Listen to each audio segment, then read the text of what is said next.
বাংলাদেশে একটি বড় হত্যাকাণ্ড সম্পর্কে জানেন বলে মন্তব্য করেছেন মমতা বন্দ্যোপাধ্যায়। আজ ধর্ণা অনুষ্ঠানে তিনি এ মন্তব্য করেন।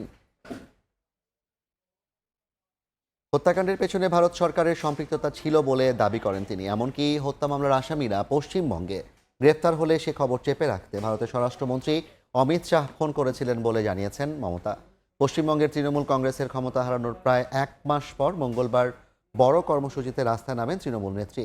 সেখানে বিস্ফোরক মন্তব্য করেন তিনি। ব্যাপার নিয়ে আক্রুজ্জামানকে দিয়ে মহুয়া মৈত্র কেস করলেন।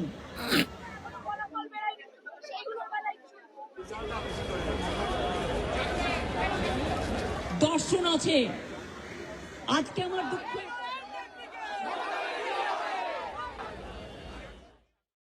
বাংলাদেশ থেকে একটা বড় খুনিকে এসটিএফ অ্যারেস্ট করেছিল, জেনে রাখুন। যা নিয়ে বাংলাদেশে অনেক রেভুলেশন হয়েছিল। অন্য দেশের কথা আমি বলছি না, আমার বলার অধিকার নেই, কিন্তু আমি যেটা বলছি পয়েন্টটা, তারপরে তারা মেঘালয় দিয়ে বাংলায় চলে আসে।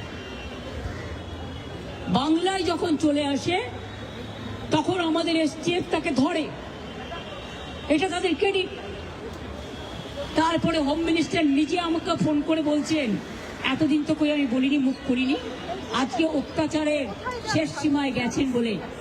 কারণ এটা জানে, আমি এখনো নামটা বলছি না ভদ্রতা করে, বাংলাদেশের লোক উত্তাল হয়ে যাবে। আমি সেটা চাই না, আমি দেশকে ভালোবাসি, না বলবো না দেশের স্বার্থে।